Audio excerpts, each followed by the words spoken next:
곡조를 타고 흐르는 가사라고 했는데, 여러분 제가 방금 드린 말씀 기억 안 납니까? 대표 기도하신 장로님이 하신 말씀인데, 이 찬양이 더 아름답게 되도록 저 뒷자리가 몇 자리가 뜻하지 않게 빈 것 같습니다. 원래 우리 남대원이 충분했었는데, 금년 들어서 우리가 주일학교 교사로서 일하시는 분들이 시간이 좀 달라지는 바람에 찬양을 할 수가 없어서 대폭 빠지게 되었습니다. 그래가지고 자리가 비었는데, 정말 찬양으로 하나님께 영광을 올려드리고 싶다 싶으신 우리 성도님들 중에 남자분 한 3분 정도, 우리 지휘자분이 특별히 이야기를 하시면은 하나님께 영광을 올려드리는 귀한 일에 쓰임을 받게 될 거라고 믿습니다. 그래서 귀한 자리, 뒷자리 복잡하잖아요. 위에 저는 특별석입니다. 자리도 좋습니다. 많이 신청해 주시면 감사하겠습니다. 오늘 우리 함께 읽은 말씀을 가지고 예수님을 바라보는 삶이라는 제목으로 같이 말씀을 나누고자 합니다. 우리는 예수님을 믿습니다. 왜 우리가 예수님을 믿어야 하는가에 대한 논증은 하려고 하지 않습니다. 우리가 하나님의 말씀으로 믿는 성경이 예수님만이 우리에게 구원이다라고 말씀하기 때문에, 그래서 우리는 성경을 믿기 때문에 예수님을 믿습니다. 사도행전 4장 11절 12절에 보면, 이 예수는 너희 건축자들의 버린 돌로서 집 모퉁이의 머릿돌이 되었느니라.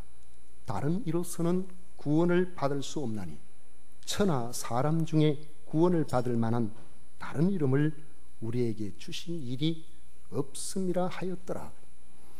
하나님은 예수님 외에는 구원을 받을 수 있는 어떤 다른 이름도 우리에게 주신 일이 없습니다. 그러므로 우리는 오직 예수님만 믿어야 하고 예수님만 바라보아야 합니다. 예수님은 믿음의 주요 온전하게 하시는 분이기 때문에 우리는 예수님을 바라보아야 합니다. 오늘 2절 말씀에 그렇죠. 믿음의 주요 또 온전하게 하시는 이인 예수를 바라보자. 바른 번역 성경에 보면은 믿음의 창시자이며 완성자이신 예수님을 바라보자 했습니다. 좀 더 이해하기 쉽도록 현대인의 번역을 제가 읽도록 하겠습니다. 그리고 우리 믿음의 근원이시며 우리 믿음을 완전하게 하시는 예수님을 바라봅시다. 믿음의 근원이시며 우리 믿음을 완전하게 하시는 예수님을 바라봅시다. 그렇게 기록하고 있습니다. 어떤 사람에게 아들이 있었습니다. 그 아들은 귀신이 들렸습니다. 이 귀신이 얼마나 더럽고 악한 귀신인지 말을 못하게 해요. 듣지를 못하게 합니다. 귀신이 들어가서 한번 발작을 일으키면은 활활 타는 불 속에도 들어가, 잠시도 옆에서 시선을 잘못하면 크게 화상을 입고 불에 타 죽을 수 있고, 잘못하면은 살을 낀 물 속에 들어가서 물에서 익사할 수도 있습니다. 어떨 때는 그 자리에서 거꾸러져서 입에 거품을 막 물어내고 이를 바득바득 갈면서 얼굴이 파랗게 질려갑니다. 그리고는 또 언제 그랬느냐는 듯이 또 괜찮아요. 이런 아들을 둔 아버지 마음이 어떠하겠습니까? 마태복음에 보면은 아버지는 이런 아들의 병을 간질로 생각을 했습니다. 그 병을 고쳐보려고 좋은 옷서 좋은 약을 많이 찾아다녀 보았겠지만은 헛수고였습니다. 거의 포기 상태에서 예수님에 대한 소문을 듣게 되었습니다. 그런데 예수님을 찾아보니 예수님은 안 계시고 제자들만 있었습니다. 제자들도 다 있는 것이 아니라 베드로, 야고보, 요한은 없고 나머지 9명의 제자들이 있는데 그 외에도 또 많은 사람들이 그곳에 있었습니다.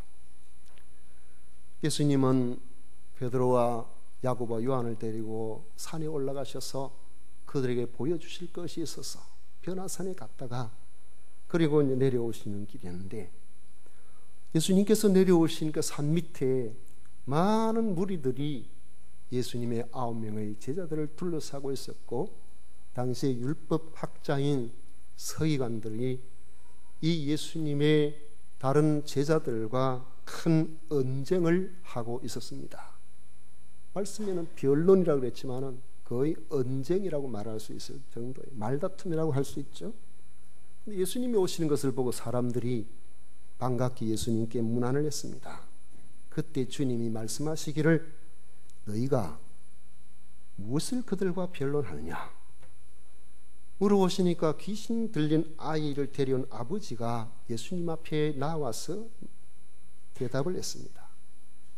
내 아들을 선생님께 데려왔는데 선생님이 안 계셔서 선생님의 제자들에게 내쫓아달라고 했는데 그들이 능히 하지 못하였나이다. 아니, 아예 처음부터 시도를 안 했으면 모르겠는데 그 제자들에게 내 아들 이것 좀 해결해 달라고 그렇게 하니까 그 문제를 해결해 보려고 그들의 스승이 예수님처럼 시도를 했는가 봅니다. 그런데 일이 뜻대로 안 됐어요. 변론은 거기서부터 시작이 된 것입니다. 못 고치니까 문제가 생긴 겁니다. 일이 안 되니까 여러 가지 복잡한 상황이 전개되게 된 것입니다. 그들을 향하여 예수님께서 말씀하셨습니다. 믿음이 없는 세대여, 내가 얼마나 너희와 함께 있으며 얼마나 너희에게 참으리요. 그를 내게로 데려오라. 그리고는 그 아이에게 든 더러운 귀신을 꾸짖어서 말씀하셨습니다. 말 못하고 못 듣는 귀신아, 내가 내게 명하노니 그 아이에게서 나오고 다시 들어가지 말라. 예수님의 그 말씀 한마디에 그 귀신은 그 아이에게 경련을 일으키고 떠났습니다. 아이는 멀쩡해졌습니다. 그곳에는 어떤 불신도 없었습니다. 말다툼이나 시끄러운 변론도 없었습니다. 주님 말씀하시며 주님 말씀의 능력이 나타나는 그곳에 그 모든 사람들이 입을 다물 수밖에 없었던 것입니다. 도저히 믿을 수 없는 상황이나 문제가 있다고 해도 예수님께서 그 자리에 오시기만 한다면 문제는 해결됩니다. 예수님께서 그 자리에 계시면 우리의 시끄러운 잠잠하게 됩니다. 풍랑이는 상황도 잔잔하여지게 되는 것입니다. 예수님은 우리 믿음의 근원이 되시기 때문에 그렇습니다. 예수님의 제자 중에 도마라는 사람이 있죠. 의심많은 도마라고 괜히 이 사람 의심증 있는 사람처럼 그런 소리를 듣지만은 사실은 이 도마는 굉장히 괜찮은 사람입니다. 제 생각에는 예수님께서 앞으로 공부를 가르쳐서 큰 힘을 만들려고 박사학위를 취득하도록 유학을 보낸다고 하면은 12제자 가운데 누구를 보낼까? 틀림없이 도마를 택하지 아니하셨을까? 왜요? 도마는 궁금한 게 많아요. 늘 관심이 많다고. 이 도마는 죽은 자는 다시 살 수 없다, 이러한 상식에 굳게 매여 있었습니다. 이 도마만 그렇게 했습니까? 그 당시 다 그렇죠. 다른 제자들이 우리가 부활하신 예수님을 보았다고 해도 내 손으로 만져보지 않고는 믿을 수 없다는 그 생각이 확고했습니다. 그는 내가 그의 손에 못자국을 보며 내 손가락을 그 못자국에 넣으며 내 손을 그 옆구리에 넣어보지 않고는 믿지 아니하겠노라. 믿지 않겠다고 그랬습니다. 확인이 필요하다는 것이죠. 이 확인이 필요하고 질문이 있고 의심이 있고 확인이 필요한 사람은요, 학문적으로 나오면 크게 대성합니다. 아이고 그래도 뭐 됐습니다. 그 정도 하면 됐죠. 뭐 적당하게 세상 별거 있으면 이런 사람은 학문을 하면 안 됩니다. 바로 이런 사람에게 예수님께서는 8일 만에 다시 찾아오셔서 말씀하셨습니다. 내 손가락을 이리 내밀어 내 손을 보고 내 손을 내밀어 내 옆구리에 넣어보라. 그리하여 믿음 없는 자가 되지 말고 믿는 자가 되라. 도마의 반응이 어떻겠습니까? 예수님, 진짜 예수님입니까? 혹시 환상 아닙니까? 내가 잘못 본 환상 아닐까요? 예수님, 정말 그 손에, 그 몸에 내가 손을 한번 넣어봐야 되겠는데요? 그렇게 했을까요? 전혀 그렇지 않습니다. 도마의 반응은 자기가 그렇게 해봐야 믿겠다라고 해놔놓고는 막상 부활하신 주님께서 나타나셔서 말씀하실 때에 그 자리에 완전히 엎드려져 버렸습니다. 그리고는 나의 주님이시요 나의 하나님이시니이다. 더 이상 의심하지 않았습니다. 우리 주님은 믿음의 근원입니다. 우리 주님은 믿음의 확신입니다. 우리 주님을 만나게 되면 더 이상 없이엄 없이 주님을 내 마음속에 모셔드릴 수밖에 없는 것입니다.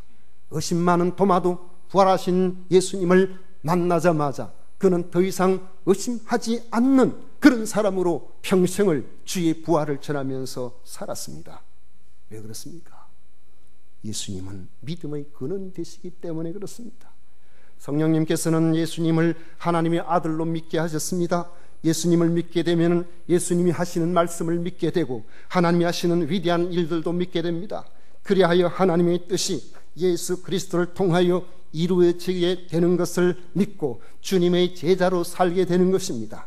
주님의 제자로 살게 된다는 것은 주님을 닮아가겠다는 뜻이고 주님의 가르침대로 살게 된다는 것입니다. 제자들에게 구원받은 영원한 생명이 있습니다.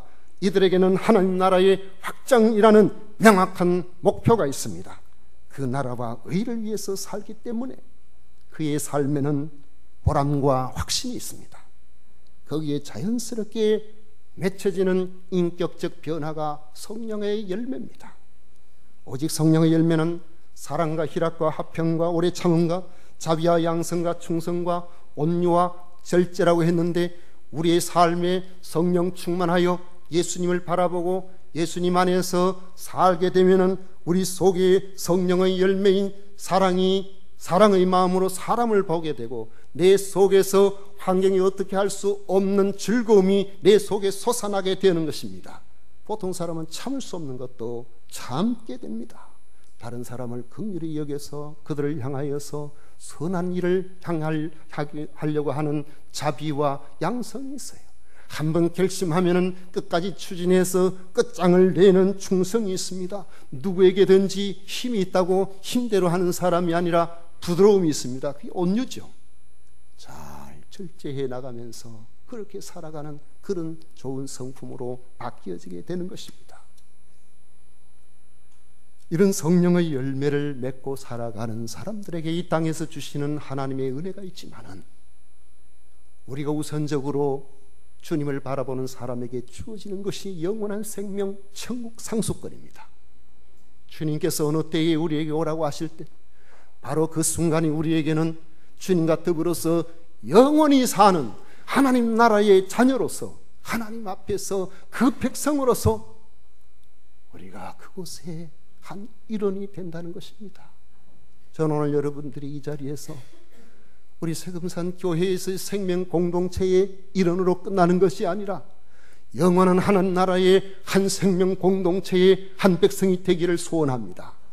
여러분, 이거 정말 놀라운 일 아닐까요? 이 세상에 그 많고 많은 사람이 있고 시대가 다르고 장소가 다르고 여러 형편이 다른데 이 땅에서 함께 예수님 믿고 살다가 저 나라에 가서 아이고 집사님, 장로님, 권사님 하면서 만나서 그렇게 지낼 수 있다면 이걸보다 더 큰 복이 어디 있겠어요? 저는 생각할 때에 아브라함 만나는 것보다 여러분 만나는 게 더 기쁠 것 같습니다. 왜요? 아브라함은 저를 잘 모를 것 같아요. 저는 여러분들 잘 아니까. 이 얼마나 큰 복을 우리가 갖고 있습니까? 그럼 오늘 이 자리가 우리와 함께하는 것이요 기적의 자리요 소망의 자리요 특별한 자리라는 것을 여러분들이 기억하십시오. 예수님을 바라보고 살면 목표가 명확해집니다. 삶의 보람과 확신이 생깁니다. 인격의 변화와 영생과 칭찬과 상급이 기다립니다. 예수님 때문에 믿음으로 시작했다면 이제 예수님을 바람으로 온전해지는 우리 멋진 신앙의 길을 걸어가시기를 축원합니다. 예수님을 바라보고 살려면 우리가 어떻게 해야 되겠습니까? 경기를 앞둔 운동선수처럼 인내해야 됩니다. 국내에서도 뛰어나고 해외에서도 이름 날리는 그런 사람들의 모습을 보고서 이야, 너도 축구 선수 해라, 너도 체조 선수 해라. 그 말 하기 전에 그 사람들 발을 한번 보십시오. 우리가 인터넷에 떠들고 있는 그 선수들이 발을 보고 있으면 아이고, 내 자식은 축구는 안 시켜야 되겠다, 내 아이는 체조가 안 되겠는데, 이런 생각이 들지도 모릅니다. 다 비틀어졌어요. 한쪽으로 막 넘어가 있어요. 상처투성. 경기에 나선 선수들은 하나같이 절제를 많이 합니다. 최선을 다해서 그 경기에 전념하려고 합니다. 뭐 다른 건 안 보이지만은 그 수영 선수들 할 때 보면, 저는 수영을 못 합니다. 물에 넣으면은 빠져 죽지는 않습니다. 어릴 때 하도 도랑에서 많이 놀아가지고 그걸 개구리 헤엄이라 그럽니까? 개헤엄이라 그럽니까? 그건 할 줄 아는데 다른 거는 할 줄 모릅니다. 그런데 깨끗하게 옷을 입고 매끈매끈한 옷 있죠? 그걸 입고 땅 소리와 함께 물속에 들어가서 자유형, 배영 그것도 뭐라더라 하는데 보면은 너무 멋있어요. 그런데 제가 볼 때마다 근데 너무 착달라붙은 옷을 입어가지고 보기가 조금 거시기하네, 제 마음이 말이에요. 혹시 수영장에 가면 저런 거 입고 수영 배우라고 하진 않나, 그 생각이 들기도 하고, 또 머리에 수영 모자 쓰고 눈에다가 수경을 딱 착용하고 있는데 어느 별에서 왔지? 외계인같이 그렇게 보여요. 눈에 턱 해가지고. 그렇지만은 그렇게 해야 좋은 결과가 나옵니다. 나 이거 좀 나한테 안 맞아요. 이 매끈매끈한 이 딱 달라붙는 이 옷은 나하고 안 맞으니까 나는 그 제국 입고 그렇게 하려고. 그러면은 경기에 좋은 성적을 낼 수가 없는 겁니다. 싫어도 그렇게 해야 됩니다. 신앙 경주자의 차림새는 모든 무거운 것과 얽매이기 쉬운 죄를 벗어버려야 된다는 것입니다. 신앙생활에 방해가 되거나 불필요한 이런 모든 것들을 벗어버려야 우리가 믿음의 삶의 승리의 길을 걸어갈 수가 있다는 것입니다. 신앙 경주자의 발목을 잡는 무거운 것에는 어떤 것이 있겠습니까? 제일 신경 쓰는 거 체중 조절입니다. 여러분, 어떤 운동 경기라도 운동 경기에는 체중 조절이 늘 관건이에요. 체중 관리는 우리가 먹는 거, 어떤 음식을 먹을까, 어느 정도 먹을까, 그런 거 조심해야 되죠. 잠은 어떻게 해야 되는가, 그 신경을 써야 되죠. 모든 것을 절제해야 이 체중 관리가 잘 될 수 있습니다. 이 절제 안 되면은 선수 생활은 끝장입니다. 한순간에 끝장이 나버립니다. 신앙의 경주자는 늘 절제해야 됩니다. 깨어있어야 됩니다. 우리 믿음의 경주자는 우리의 영혼에 살이 찌게 해서 안 된단 말이죠. 체중 관리를 잘해야 됩니다. 교만과 나태로 우리의 영성이 무뎌지지 않도록 늘 유의해야 됩니다. 말씀과 그리고 기도로서 우리 자신들을 늘 살펴봐야 됩니다. 그렇게 하지 않으면 우리도 모르게 우리의 영에 뒤뚱거리게 될 수가 있는 것입니다. 또 무거운 얽매이기 쉬운 죄를 벗어버려야 됩니다. 얽매이기 쉬운 죄라는 것은 쉽사리 함정에 빠뜨려질 수 있는 죄를 말합니다. 일확천금의 유혹을 가지면은 이런 유혹에 빠질 수가 있습니다. 아마도 요즘은 장관 될 생각을 안 하는 고위공직자들이 많이 적은 것 같습니다. 총리도 마찬가지예요.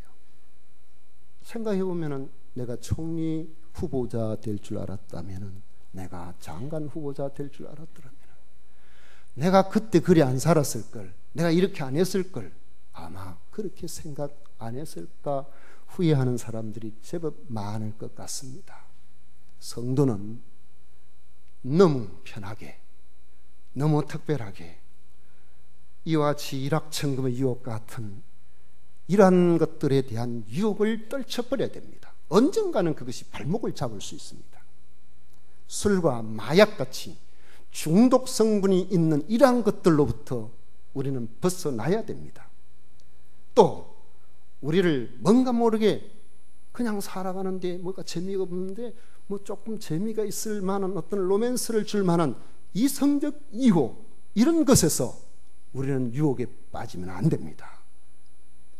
신앙 경주자는 자기를 함정에 빠를 뜨릴 것 같은 이러한 것, 누구에게나 자신 있게 내어놓을 수 없는 떳떳하지 못한 이런 일들이 내 속에 발목을 잡는 일이 없도록 언제나 유의해야 됩니다. 혹 그런 것이 조금이라도 있다면, 약간이라도 발이 그곳에 들어가 있다면 어서 속히 그 발을 빼시기를 바랍니다. 그래야 하나님께서 사랑하시고 주님을 바라보는 여러분의 삶에 하나님이 주신 위로와 형통이 있습니다. 또 한 가지는 인내해야 됩니다. 인내라는 것은 그 밑에 남아서 머물고 있다라는 그런 뜻입니다. 인내라는 것은 피하고 싶고 그만두고 싶은 환경이지만 그래도 그 자리에 그냥 머물러 있는 것을 말합니다. 다 포기하고 싶고 다 그만두고 싶은데, 그래도 나는 내가 예수님을 믿는 사람으로서 내가 참아야지, 조금만 더 참아봐야지, 그래도 나라도 그 자리에 있어야지. 그렇게 그 자리에 머물 수 있는 것, 바로 그것이 인내입니다. 힘들어도, 마음에 안 들어도 그만두지 말고 그 자리에서 견디는, 바로 이러한 사람을 통해서 하나님께서 일하시고, 그런 사람을 통해서 하나님께서 위로를 주시고, 그런 사람을 통해서 하나님의 영광을 받으시는 것입니다. 저는 마라토너 이봉주 선수를 굉장히 좋아합니다. 도쿄 마라톤에서 작성한 2시간 7분 20초 한국 신기록은 아직까지 깨어지지 않습니다. 통산 41번째 풀코스를 완주했다고 합니다. 4연속 올림픽에 출전했습니다. 봉다리라는 제목. 눈이 꺼벙해서 달릴 때 앞이 보이나 싶을 정도로 저래가지고 어떻게 달아. 눈꺼풀이 처지는 그 핸디캡, 그것만 있는 것이 아니죠. 여러 가지 신체적 결함이 많습니다. 발바닥이 평발이라서 달리기 선수에게는 맞지 않다고 합니다. 평발인 것만 해도 그런데다 짝발이라 그래요. 한쪽 발 크고 한쪽 발은 작고. 이러니까 도무지 국가대표가 될 만한 그런 신체적인 조건을 갖추고 있지 못한 사람이라고 말할 수 있을 겁니다. 그런데도 그는 해냈습니다. 이봉주에 대한 우스갯소리는 이런 게 있습니다. 이봉주는 비가 온다고 안 달리는 사람이 아니다. 비 오면 장화 신고 뛴다. 비가 오면 우산 쓰고 뛰고, 매일처럼 힘들어도 힘들다 소리 하나 한결같이 그 자리를 지키. 그러니까 장기적으로 끝까지 다른 사람들이, 천재적인 재능을 가진 사람들이 쉽게 감당하지 못한 그런 일들을 감당해 내어서 이봉주는 어쩌면은 우리 국민들의 가슴 속에 남아있는 마라톤으로 그렇게 기억이 되는 것입니다. 이봉주 말고 또는 한 사람 있죠? 누굽니까? 황영조. 황영조는 반짝하다가 없어져 버렸어요. 등 따시고 배부르니까 그만 그 관리를 잘 못했어요. 그래가지고 빨리 끝이 나버렸어요. 국민 마라톤은 누구냐 그러니까 이봉주라 그러지. 다 그렇게 이야기를 하는 거죠. 여러분, 기분 좋을 때나 내 마음에 들 때만 신앙생활을 잘하는 것이 아닙니다. 좋은 일이 있을 때 신앙생활 잘하는 게 아닙니다. 나쁠 때나 내 마음에 들 때나 안 들 때나 어려울 때나 시련이 오나 시험이 오는 환난이 오든 언제나 그 자리에서 그곳에 머물러 있는 것이 인내하는 믿음입니다. 그런 인내로서 신앙 경주를 이뤄나가는 그런 믿음 생활은 바로 그 발걸음마다 주님께서 동행해 주십니다. 그 힘든 발걸음이 우리는 알지 못해도 주님께서 우리를 알아주십니다. 그 발걸음에 주님께서 함께 하시는 놀라운 은혜가 있습니다. 그런 발걸음들이 나중에 칭찬과 상급이 되는 것입니다. 위로가 되는 것입니다. 얘야, 넌 힘든데 참 잘 이겨냈네. 너는 너의 십자가를 참 잘도 지었구나. 그 어려운 상황에 어떻게 견뎌내어서? 여러분, 우리가요, 부모 마음과 자식 마음이 또 좀 다르다 그러죠. 부모는 다 어려운 일들을 겪어내고 그보다 훨씬 힘든 일을 겪어내도 그냥 지나갈 수 있는데, 자식이 힘들면은 그 보기가 참 어렵잖아요. 다 군대 나온 사람이 자기 자식은 군대 안 갔으면 싶고 훈련 안 받았으면 하는 그런 마음 들고 그런 것처럼. 그런데 옛날보다 요즘이 훨씬 더 훈련받기가 쉽고 이렇게 해도 부모 마음에는 자식을 보내놓고 훈련 마치고 나오는 아이를 보면 얼마나 기특하고 얼마나 대단한지. 아마 제가 생각할 땐 주님께서 우리의 신앙의 경주를 주님을 바라보고 완주했을 때에 우리를 바라보시는 주님의 눈이 그것이라고 저는 믿습니다. 아무개야, 너 험난한 세상을 잘 이겨냈구나. 직장생활 예수 믿는다고 고통받을 때 많았지만은 잘 견뎌냈구나. 공부하는데 다른 애들은 일주일 내내 주일도 모르는데 너는 주일 생각하면서 그렇게 잘 해냈구나. 너는 다른 사람들이 싫어하지만은 너 예수님 믿는 표시를 내면서 너는 인생을 살았구나. 주님께서 한 가지 한 가지 인정해 주시리라고 믿습니다. 그런 인내로서 신앙 경주를 이루어 나가시는 그 믿음 생활의 발걸음마다 에녹과 같이 동행해 주시는 우리 하나님의 함께 하심이 여러분에 있으시기를 축원합니다. 우리는 불언간에 주님을 만나게 됩니다. 떳떳하게 주님을 만나기 위해서는 날마다 주님을 생각하고 교만과 나태와 여러 가지 유혹에 빠지려고 하는 이러한 것들로부터 우리 자신들을 잘 절제하고 제어해서 주님을 바라봐야 됩니다. 주님을 바라보고 달려나가십시다. 이렇게 하려면은 목표점이 분명해야 됩니다. 시선이 왔다 갔다 하면 안 돼요. 한 방향을 향하여 나가야 된다는 거죠. 성도는 그 목표점이 예수님입니다. 믿음의 근원이요 완성자이신 예수님이 우리 신앙의 목표점임을 잊지 말아야 됩니다. 같은 속상하는 일이 있어도 주님께서 나 어떻게 보실까 생각해보고 주님 나 괜찮게 보시면 이겨내야 돼요. 아무리 어려운 일이 있어도 주님의 십자가보다는 내가 더 어렵겠나 이런 생각이 들면은 주님의 십자가를 바라보면서 견뎌내야 됩니다. 예수님은 십자가를 참으셔서 완전한 승리인 하나님 보좌 우편에 앉으셨다고 말씀하고 있습니다. 예수님이 지신 십자가는 인간이 당할 수 있는 가장 큰 치욕과 고통을 안겨주는 형벌이었습니다. 죄가 전혀 없음에도 손가락질 당하고 주먹으로 침을 당하고 얼굴에 침뱉음을 당하고 뺨을 맞고 온 몸에 채찍질로 피투성이가 되어서 예수님께서 십자가에 지시고 6시간 만에 달려 돌아가셨는데 십자가에 달리면 보통 하루에서 일주일까지 갑니다. 6시간 만에 돌아가셨다는 건 뭘 의미하겠습니까? 벌써 그 전부터 예수님께서는 이미 몸에서 피도 많이 흘리고 벌써 너무 이 기력이 다 쇠한 그런 상태였다는 것을 보여주죠. 자기 십자가를 예수님 스스로 지고 가지 못하실 정도로 기진맥진해 있었다는 것을 보여주고 있지 않습니까? 그런데 잘못한 거 아무것도 없는 예수님께서 뭐 그렇게 예수님께서 그럴 만한 일이 있어서 홀딱 벗겨서 그저 부끄러운 잠깐 이렇게 가리고 그 십자가 위에 달려서 모든 사람 보는 곳에 그 처참한 모습으로 죽으셨어야 하는가 생각해 보십시오. 사람이 죽는데도 품위가 있습니다. 십자가는 품위라고는 전혀 없는 곳이에요. 십자가는 그야말로 부끄러운 것입니다. 그러한 부끄러움을 예수님께서 왜 개의치 않고 참으셨습니까? 바로 우리의 구원을 위해서 그랬습니다.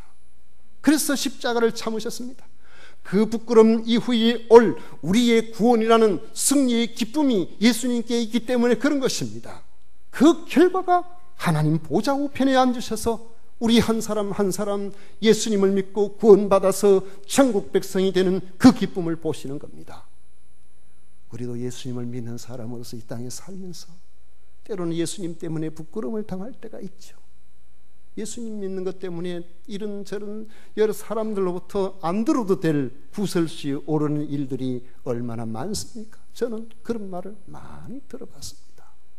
안 믿는 집안에 믿고 동네에 예수님 믿는 사람 몇이 없어나니까 안 좋은 일이 있으면 좀 예수님 믿는 사람 핑계대고 참 예수님 믿는 사람 욕하고 어찌 그렇게 그러든지요. 그래서 제가 그럽니다. 예수님 믿는 사람 욕하지 마세요. 그러면은 하나님 안 기뻐하세요. 하나님 안 기뻐하세요.